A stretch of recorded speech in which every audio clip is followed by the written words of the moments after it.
जैसा कि आप यहाँ पर देख सकते हैं, देवसेना का गीत ये पाठ है, इसके कवि जयशंकर प्रसाद है। इस संपूर्ण पाठ का सारांश मैं पिछली वीडियो में संक्षेप में रख चुकी हूँ, क्योंकि बिना उस सारांश को समझे आप पाठ नहीं समझ पाइएगा। तो आप सभी से आग्रह है कि यदि आपने हमारा वो वीडियो नहीं देखा है तो हमारे लिंक पर जाकर के आप देख सकते हैं। मैं आज देवसेना के अतीत और वर्तमान दोनों का जो तुलनात्मक वर्णन है देवसेना के द्वारा, कवि के द्वारा यहाँ पर किया गया है। आज हम लोग देवसेना के अतीत को भी जानेंगे कि किस प्रकार से वो स्कंदगुप्त के प्रेम में सुनहरे सपने संजोए हुए थी, सबकी नज़रों से अपने आप को बचा के रखी थी और क्यों बचाई थी, ये सब कुछ हम लोग आज पढ़ने वाले हैं। जोहार, नमस्कार, मैं रेणु कुमारी आप सभी का एक बार फिर से स्वागत करती हूँ आपके अपने YouTube चैनल साहित्य सौंदर्य पर। आप देवसेना के विषय में जानते हैं और इसके विषय में एक वीडियो भी मैं बना चुकी हूँ। तो आज हम लोग उससे आगे का जो कविता है, जो गीत है, उसका सप्रसंग व्याख्या करना आज मैं बताने वाली हूँ। तो ध्यान से आप वीडियो देखिएगा, सुनिएगा और समझने का प्रयास कीजिएगा। यदि समझ जाते हैं, अच्छा लगता है वीडियो, तो आप लाइक शेयर जरूर करें। यहाँ पर जो कविता, यहाँ पर देवसेना के द्वारा जो गीत गाया गया है ना, कि श्रमित स्वप्न की मधुमाया में, गहन विपिन की तरु छाया में, पथिक उनिंदी श्रुति में किसने यह विहार की तान उठाई। लगे सकृष्ण दीर थी सबकी, रही बचाए फिरती कब की, मेरी आशा आह बावली तूने खो दी सकल कमाई। है ना। सबसे पहले हम इसका अर्थ देखेंगे। श्रमित यानी कि परिश्रम करने वाले, जो बहुत ज्यादा शारीरिक मेहनत करते हैं, परिश्रम करते हैं, उनको श्रमित कहा गया है। स्वप्न, जो आप बंद आंखों से सपने देखते हैं, है ना, खुली आंखों से नहीं, बंद आंखों से जो सपने देखते हैं, उसको कहा गया है यहाँ पर मधुमाया। मधुमाया यानी कि मधुर मधुर सुनहरे सपने। गहन विपिन की तरु छाया में, गहन का अर्थ होता है गंभीर, है ना, और विपिन का अर्थ होता है जंगल या वन। तरु का अर्थ होता है पेड़, छाया यानी पेड़ से जो छाया मिल रही है। पथिक, जो पथ पर चलने वाले हैं उनको पथिक कहा गया है, रास्ते पर चलने वाले को पथिक कहा गया है। उनिंदी, जिनकी आंखों में नींद भरा होता है ना, बहुत ज्यादा नींद जिनकी आंखों में है उसको कहा जाता है उनिंदी। श्रुति का अर्थ होता है सुनने की क्रिया, हम कान से सुनते हैं, है ना, तो ये सुनने की जो क्रिया है उसको कहा गया श्रुति। यह विहार की तान उठाई। विहार का अर्थ होता है अर्धरात्रि में गाया जाने वाला गीत, है ना। सतृष्ण, सतृष्ण का अर्थ है तृष्णा से भरी हुई, यानी कि ललचाई हुई निगाहों से, ललचाई हुई दृष्टि से किसी को पाने की इच्छा रखना। दीठ का अर्थ होता है नजर, देखना।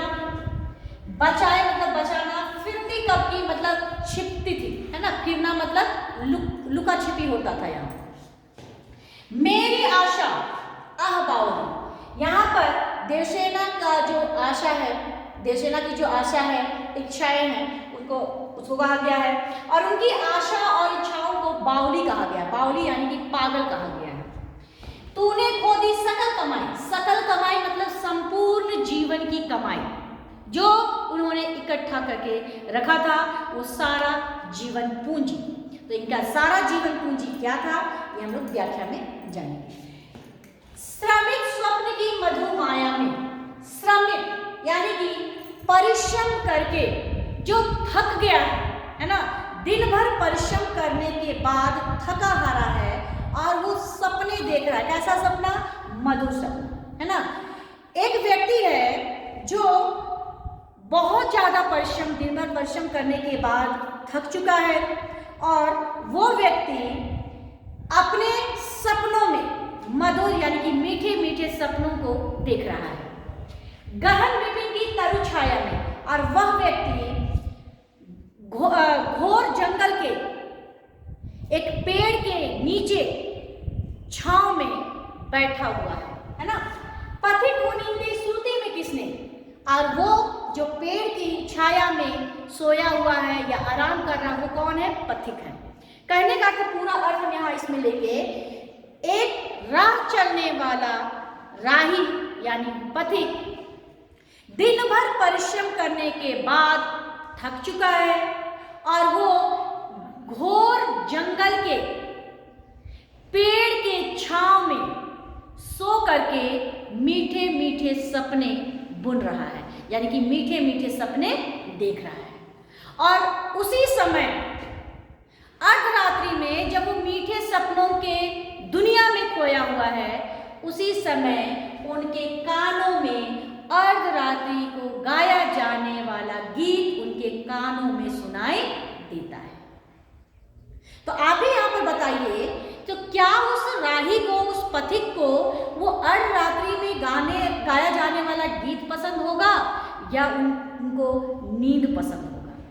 क्योंकि दिन भर वो थका हारा है और उनकी आंखों में नींद भरी हुई है, मीठे मीठे सपनों की दुनिया में खोया हुआ है, और उस समय कोई उनके कानों में मीठे मीठे मधुर संगीत भी बजा दे तो भी उनके कानों को वो अच्छा नहीं लगेगा, उनको मतलब एक तरह से किचकिचाहट महसूस होगी।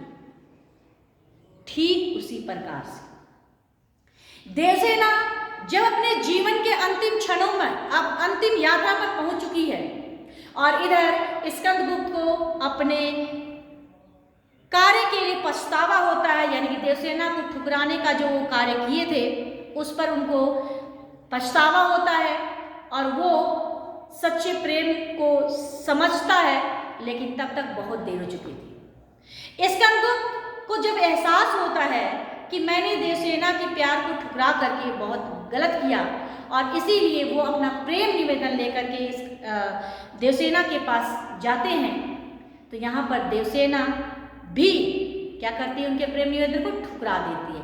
ठीक उसी प्रकार से जिस प्रकार से एक पथिक जो दिन भर थका हारा है और उनके कानों में मधुर संगीत है। कहने का अर्थ है कि देवसेना पूरे जीवन से थक हार चुकी है, पूरे जीवन में संघर्ष करते करते, दुख झेलते झेलते वो थक चुकी है, अब मृत्यु के समीप पहुंच चुकी है। और ऐसे में स्कंदगुप्त अपने प्रेम निवेदन लेकर के आते हैं, तो इनके भी कानों को उनका जो प्रेम निवेदन है वो अच्छा नहीं लगता है और इसीलिए देवसेना उनके प्रेम को क्या करती है, ठुकरा देती है। ठीक है, आगे लगी सब कृष्ण दीठ थी सबकी, रही बचाए फिरती कब की। अब यहाँ पर ये जो दो लाइन है, यानी कि चार लाइन जो है यहाँ पर इन लाइनों में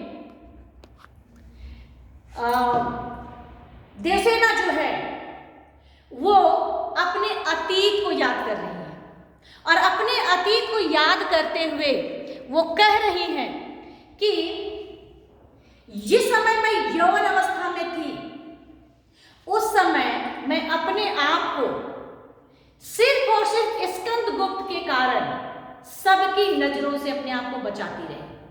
कहने का अर्थ है कि यौवन अवस्था में थी, मालवा की राजकुमारी थी, तो राजकुमारों की कमी नहीं थी। सभी राजकुमार देवसेना को ललचाई हुई दृष्टि से देखते थे कि काश ये हमारी रानी बन जाए, लेकिन यहां पर देवसेना अपने आप को सिर्फ और सिर्फ स्कंदगुप्त के लिए बचा कर रखी थी, उन सब की ललचाई हुई नजरों से अपने आप को बचा के रखी। लेकिन मिला क्या अंततः उनको, प्रेम में धोखा।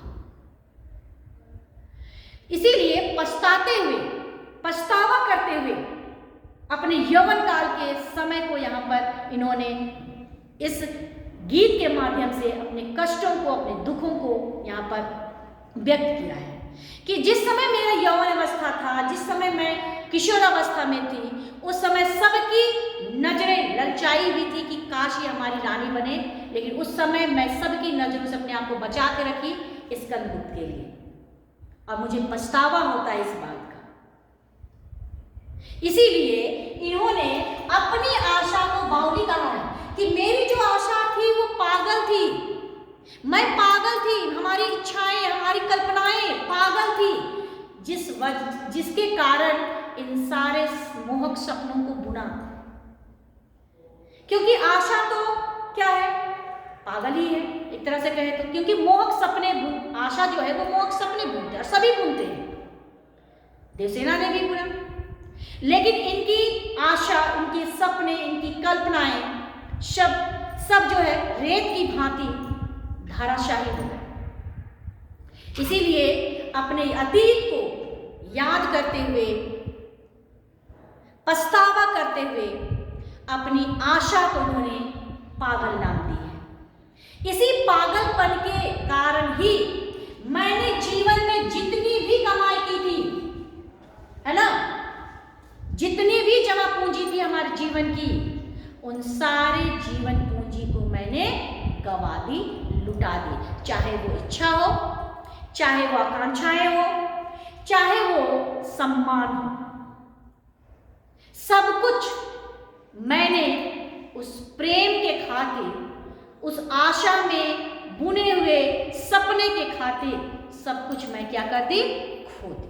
अब हमारे पास कुछ भी नहीं बचा है।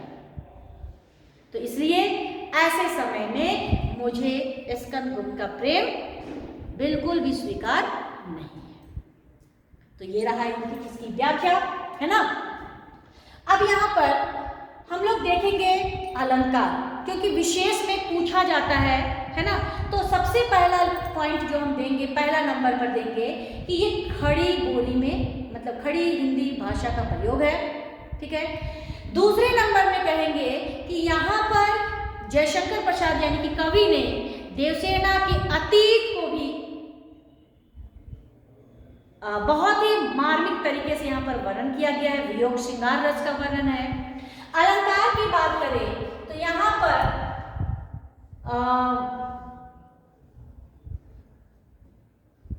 आशा और आम में अनुप्रास अलंकार है ना। और श्रमित स्वप्न की मधुमाया में गहन विपिन की तरु छाया, यहाँ पर रूपक अलंकार है, ठीक है। तो ये अलंकार है, तत्सम शब्दों का प्रयोग किया गया है, जैसे पुनिंदी है, विहाग है, पथिक है, विपिन है, श्रमित है, स्वप्न है, मधुमाया है। तो ज्यादातर जो है यहाँ पर है वो तत्सम शब्दों की प्रधानता है, ठीक है। तो ये आपका विशेष हो गया। और एक और आप लिख सकते हैं कि मुक्त छंद का प्रयोग किया गया है। तो ये विशेष में आप लिखिएगा। नेक्स्ट वीडियो में इससे आगे जो है, जो वो अपने जीवन रूपी रथ के अंतिम, जिस रथ में सवार है, उस रथ में प्रलय भी पीछे पीछे चल रहा है, ये सारी चीज़ें मैं अगली वीडियो में आपको समझाऊंगी। धन्यवाद।